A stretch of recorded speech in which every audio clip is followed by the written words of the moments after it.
For more than 20 years, CTV has captured the moments that matter in our community. From our studios in St. Clair, you're watching Focus with Paul Dingeman.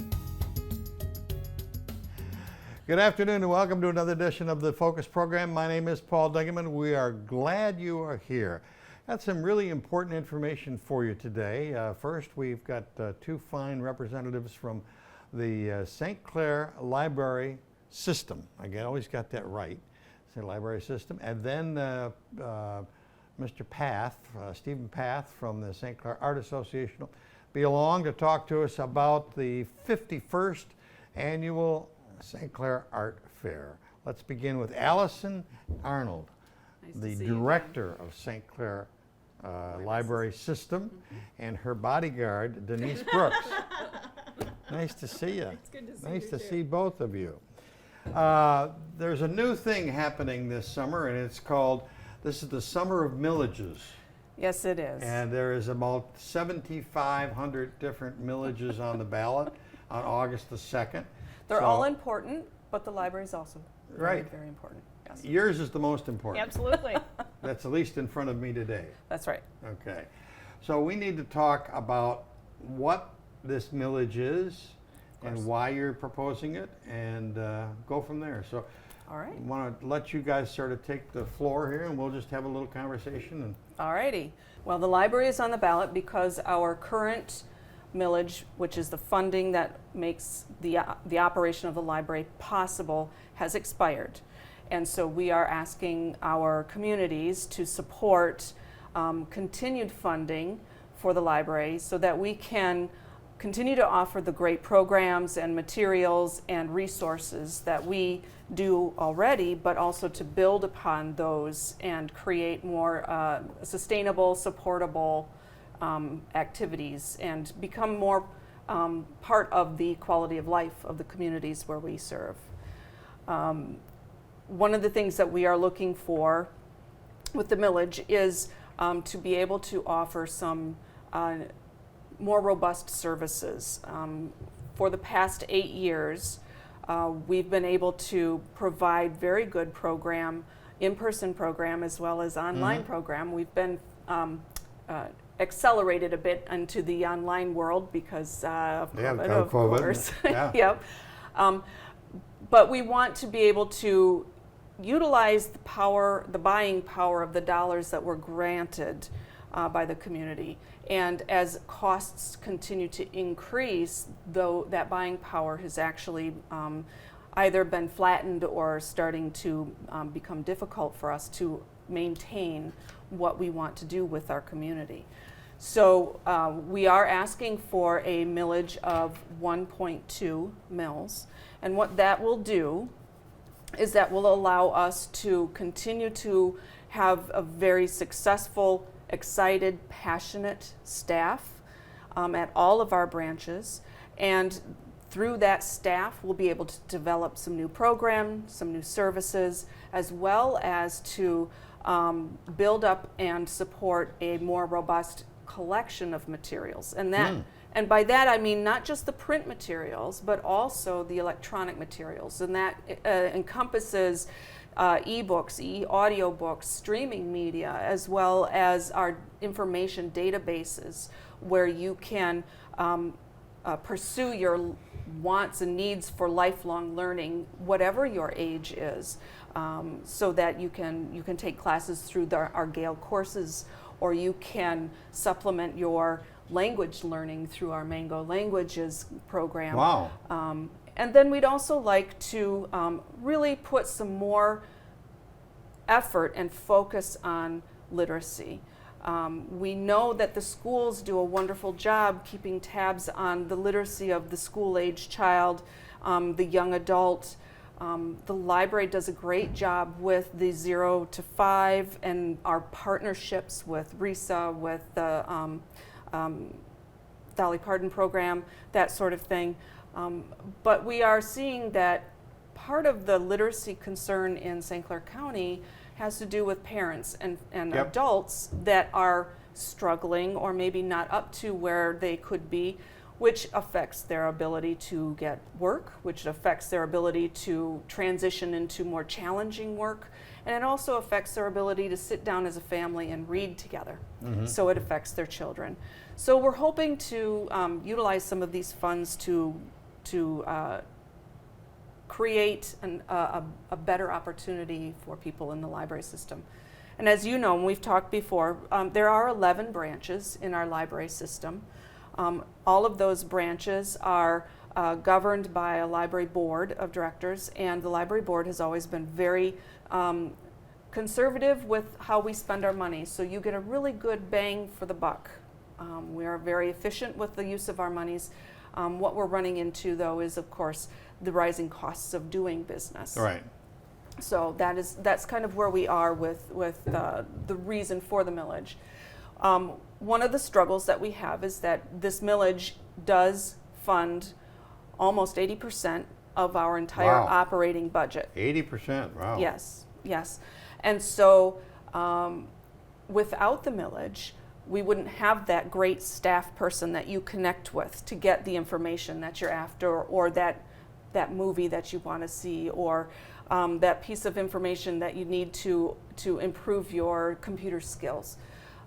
So without that millage, our operations would be very much curtailed, if not stopped. So if the millage does not pass, there's a very, very strong likelihood that we would, in a few months, have to close the library Wow. system. That's pretty staggering. Yes. And we do have a fund balance, and it's just good business to have a fund balance. However, that fund balance is not enough to sustain the operations of the library for a full year. That fund balance is there to assist us should there be the unthinkable, Yeah. for me anyway. Right. And one of the things that I do want to make certain that folks understand is that this millage is truly for operations. It is not for bricks and mortar for a building in Port Huron. That will happen in a different way. Oh, okay. Yeah. So I know people have vocalized some concerns about that, and I want to assure them that we will not be utilizing these funds for that purpose. The millage you said is not a renewal. It's something new because the current one has expired. Correct. But over the years, you and I have talked about the numbers of people who utilize the libraries is really been busy and up. over the years. Absolutely. Part of it because they could use the computers. Yeah. Part of it is because you've offered so many new things. Yes. We actually have over 57,000 library card holders. No kidding. Yes, across our county. Marvelous. That's easily a third of our population. We'd love it to be more, and we would certainly encourage people to get their library cards. But we see easily 300, 400 people a day through our doors. Now, that's a little bit down from in the past, but Well, you had COVID. And yes, exactly. you were closed for a while because of COVID. Yep. So it's like going shopping. Is the store open or is it not open? Just so that That's people right. get confused. Well, and the patrons have been extraordinarily patient, and we are just a little over half back to our normal numbers of what we would normally see. But patrons are also using the library differently and consuming information differently. Wonderful. And so that's something that we want to make certain we are addressing, is if patrons are gathering in certain areas but they're not necessarily coming into the library, we want to make certain that we are meeting them where they are. Good idea. So we're talking about a lot more outreach, strengthening our partnerships, working with other organizations to provide library access, as well as some things that I think that my good friend Denise here will talk a little bit about. Well, Denise, it's good to have you back here, and you are a really active supporter of what Allison and the system is trying to do. Absolutely. You're on a committee called Yes Library. Yes Library. That's our message. Talk to Yes, us about Library. that. So our committee made up of people from throughout the county, and our focus is to get this millage passed. That's something that the library itself cannot do. We have to have a Yep. separate committee. And so we're working hard to get the message out on what the millage is going to be for. and why it's so important. I mean, we all grew up. I grew up with the bookmobile and the summer reading program and all those things. I mean, that's a part of my personal history. And to be able to continue to expand what the library has to offer, both online as well as in person, because that's been a big part of the growth over the past couple of years due to COVID. I think it's a huge opportunity for us. You know, Allison mentioned the 1.2 mils. You know, when you really stop and think about it, for someone who has a $160,000 house, that's going to be $96 a year. $96? Yeah. That's all. So 4 hardcover books. Yeah. So if you buy books and look at them regularly, well, vote for the library millage and don't buy the books because you can get them through the library. A couple of coffees a month. Yeah. You know, I mean, it's really a minimal cost for the huge value received. You know, I would encourage, I'm a big reader, I probably read 2 or 3 books a week. And to be able to have access to the library's catalog and be able to get all those books versus buying them, frankly, you save a heck of a lot of money that way as well. But we're excited about what the millage will do. You know, I think Allison and the board and the staff are really looking at positioning the library to be the library of the future, so that we'll continue to develop and grow as our community develops and grows and as those needs grow. So strengthening the services, expanding collections, expanding services, expanding literacy, as she mentioned, but also really looking at how we can expand access. How do we get to where people are? And you heard me mention the bookmobile, and you know, I remember the old version of the bookmobile. Yep. Well, one of the things that the library is examining is the option to get 1 or more bookmobiles that can go out to where people are, but they won't be just for kids. They'll be able to be switched out, like the collections inside of them will switch out, so they could go to senior centers, they could go to schools, they could go to neighborhood groups, they could go to apartment complexes. Another way to be able to take those services to people where they are versus necessarily having to come into one of the branches or the main library. Looking at maker spaces. Learning takes place in a lot of different ways now. It's not, you know, traditional book learning, but it's hands-on activity. Things like the Smithsonian Spark Lab are opportunities that are being examined to be able to bring in those things that spark invention and spark creation and really encourage kids and families to think differently. St. Clair County has one of the highest levels of patents historically. And to be able to help kids understand those things can happen here. It's not Silicon Valley, and it's, you know, not Detroit or New York. It's Port Huron, it's St. Clair County, it's, you know, East China, and helping them learn how to have that creativity. Other types of access, you know, creating docking stations so you have access to Wi-Fi and charging and things like that. The library, I think, has done a really good job of crafting sort of a menu that we're looking at, and then once the millage is passed, going into a full-out strategic planning process to be able to get all the I's and dotted T's crossed, and then ready, set, go. Well, you know, and it's important, I think, as Allison mentioned, that this is not for bricks and mortar. This is for operating budget to keep the libraries open and to add more services and continue the services that we've got, right? Absolutely. So Absolutely. So we need everybody to vote yes on August 2nd for the library. she can't say that. No, she can't say that. I can. That's my job. I am a volunteer, by the way. That's right. So the library, even during COVID, and it was an experience for all of us, as we all know. Of course, yes. But you served, like, having kids come up in the parking lot and use your Wi-Fi. That is correct. We did have. You were giving back to the community all during the difficult times. Yes. We did struggle, just as every organization and every business did, to recognize that this was going to be a longer term situation than we had anticipated.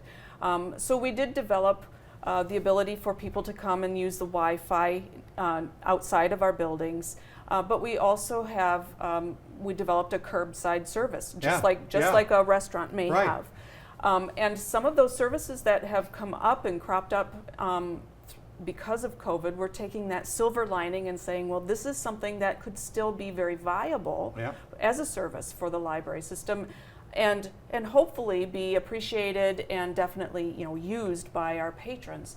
Our homebound service, which is called Home Connections, where we are able to mail materials to people who may have may not be able to leave the home for whatever reason, whether that's a recovery or an illness or a physical disability, that sort of thing, that actually has grown quite tremendously. And it's something that we will continue to support and supplement as we continue to grow our services there. Well, and even, one of the things that struck me, because I traveled around and visited all the branches, and it struck me in many parts of the community, the library during shutdowns really, and even when the library just reopened, became the hub because so many people were still working from home that people would come in, because the libraries are on the fiber optic system, people would come in and work from the library. So you don't, until you really get in there and start talking to people, you don't realize all the many ways the library makes a difference. That's right. People need more information. How do they get it? How do they get more information about the Millage? They are certainly welcome to talk to any staff member at the branches. My phone is always connected to me in some fashion. Patrons can call the main library number, which is in Port Huron, but it's area code 810-987-7323, and my direct extension is 2501. So if you want to ask me any questions, I can certainly give you information about the library millage, how it affects the community, how it affects the library's operation, etc. If you're looking to volunteer to assist the library's actions, then... So we have a separate website, and it's obviously www.yeslibrary2022. That's pretty difficult. Yeslibrary2022.org. Okay. And all of them, you can volunteer, you can make a donation, you can pledge to vote yes, so that we can be communicating with you about the millage. There's information and video on there, and then as well as a pretty good overview of what the library does. So it's sort of a good one-stop shop. Okay. Have we missed anything? I don't believe the date, so. August 2nd. August 2nd, yes. Okay, that'll be up real quick. Yes. Coming around real quick, Yes. but so there's time for you to research it and get more information. If Correct. you've got questions. There's time for you to register to vote if you're not There you go. registered as well. And There you go. regardless of the direction that you go, please make that effort. And it will be on the ballot, so if you are going to be out of town and you have an absentee ballot, it will be there. Correct. You can vote the millage there or show up and do it in person. Absolutely. Whatever is good. Have we missed anything? No, that was great. Okay. With all my friends flying around today, we have an infestation, and we got a bunch of fly friends here today. Who knows? So don't forget, August 2nd, the library millage is up, and these ladies would like you to support it. So that's the important message right now. We're back with Stephen Path, and he'll talk to us about the 51st Art Fair in just a second.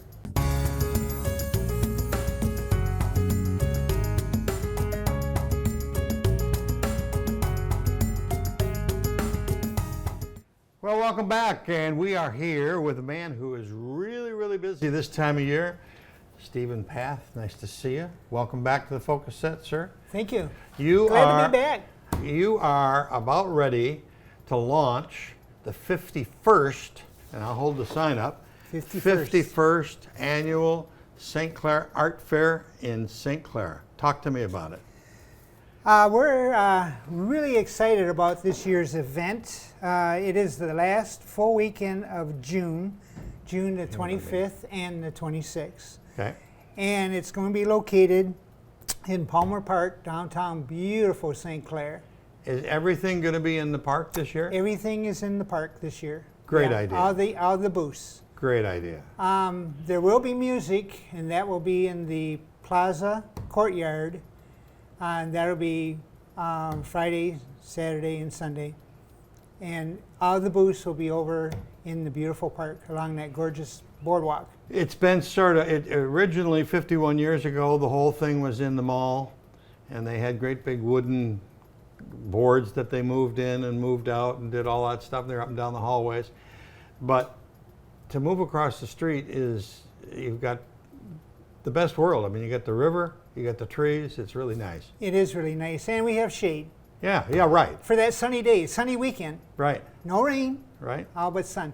So first of all, I'd like to give a quick shout out. It's amazing working with, one of the co-chairs, one of the three, and it's amazing working with we're all volunteers except for we have one person that's our office manager, who by the way is fantastic. But everybody on our art fair committee is a volunteer, and it's amazing the amount of time that people are willing to donate for this event. Yeah. Couple of things this year. Now we are expecting about 102 booths. Wow. 97 artists, a couple of them have double booths. So, and it's very diverse. Now, it's always been a juried art fair. Correct. Which means that we are selective in who we choose to present their work at the event. So makes it a better show. It does make it a better show, and it's a well-known show in the state of Michigan and outside of the state. And a lot of the artists come in from within the state and outside the state. We did have one artist coming in from California who recently backed out because of the high cost of gas. Don't blame them there. No, I don't either. But so we do bring in a huge diversity, a lot of different kinds of art. And so there's a couple new things this year. The members booth is going to be inside the gallery. Last year we Those had are members of the St. Clair Art Association. Right. Who produce art themselves. They're all part of the members of the art, and they are to create a brand new piece for just this display. Oh, okay. It's not something that they had in there before. It's got to be a new piece. That will be, last year we had a tent, but this year we're moving it back inside the gallery. I believe our COVID numbers are going to be down this year, so that's part of the reason that we're doing that. Mm-hmm. Also, thank you to Myers. We are having a raffle that's free. Anybody can sign up for it. Please do so. That also is inside the gallery. And what we're offering this year is six gift cards at $50 Wonderful. each. To Myers. So yeah, through Myers gift cards. What's the gift card for? You can use it for shopping or gas. At Myers? At Myers. Okay. At All right. any Myers, but right. this is sponsored through Marysville. Good. So they've really been helpful. Also, a little shout out to the City of St. Clair. They're wonderful. They're a great group to work with, and that makes this putting the show on so easy. Another one is Neiman's. Thank you, Neiman's. They're helping us out with Saturday morning brunch for the artists. And the Voyager puts on a breakfast for the artists. For the artists. Wow. Well, they pay. We pay for it, right. But they put it on for the artists, and that's really nice of them to do that. And the Community Foundation of St. Clair, they're wonderful too. It's because of them we're doing something a little new this year. We're going to have a live demonstration throughout the park both days. What kinds of live demonstration? We're bringing in, the artists are going to do their forte. It'll be, it could be pottery, it could be plein air, it could be sculpturing. But also, in addition to that, we are bringing in some mural artists. Oh. And they're going to be working on some murals for a project in Marine City.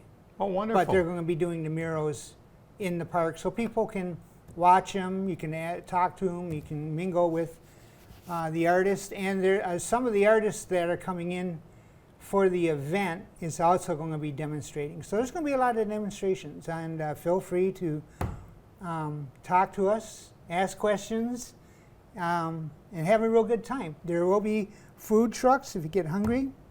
We're going to have 2 at the north, 1 in the center, and 2 at the south to satisfy that appetite, that food appetite. Right, right. So we're hoping that everybody comes down and has a good time. So there's lots of art. There's lots of art. There's oil. There's hard stuff, drawings. Tell me who's going to be there. What kind of things am I going to see if I've never been there? It's a huge variety of art. There'll be everything from wares to, by that I mean different clothing types okay. and stuff of that nature. There's going to be photography, there's going to be jewelry, there's going to be paintings. Over the years, I've different seen mixed ornamental mediums. things for the backyard. There's going to be lawn ornaments, metalworking, woodworking. There's even going to be a guy takes like pop bottles and reconfigures them and paints on them and stretches them into different designs. So Amazing. it's just going to be a huge assortment of art, different displays of art. See, that's one thing by jurying artists. They have to send us pictures of not only their work but their display. Oh, okay. And so they're juried in, and we select the juries. Now there is a monetary reward that we select 2D, 3D art, and so they get a little bit of money in response. Helps them for their transportation and stuff. Some of the artists, yeah, Yeah. we give away like first, second, third places and so on and so forth. So there is some reward, if you will, for monetary reward. Show itself, as you said, is Saturday the 25th of June, Sunday the 26th. From both days it starts at 10 in the morning. And the Saturday it runs till 6, Sunday it runs till 5. Right. There's no admission charge. No admission charge, no. And that's holds true for most of the parking. I think maybe some of the churches may be asking for a donation, Okay. but And the parking lot, hopefully it'll be done by then.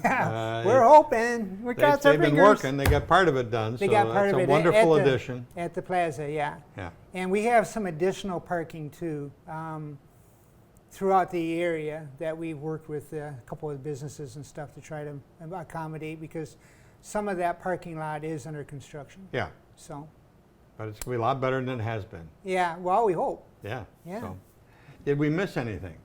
I think we pretty well covered it. It's a chance for the artists or for the public to come down and see some amazing diversity in art. Talk to the artists. They love to talk to you. My wife's going to have a piece. Well, actually, I am too. I'm a photographer, Right. and my wife's an artist, and she's going to have a piece in the members booth as well. And we're looking forward to seeing everybody and saying hi. Okay. That's your invitation to come to the 51st. I can't get used to that number yet. That is a hard one to say. The 51st annual St. Clair Art Fair in downtown St. Clair, Saturday the 25th from 10 to 6, and Sunday the 26th from 10 to 5. Lots of great, wonderful art that you can use in your living room or your dining room or your kitchen, wherever you want to put it. But get down to the St. Clair Art Fair. That's about it for this edition of the Focus program. Thanks very much for tuning in. Till next time, I'm Paul Dingeman. See you soon. Thanks for watching Focus with Paul Dingeman. Focus is produced at the CTV Community Television Studios in St. Clair. For over 20 years, CTV has captured the moments that matter to our community.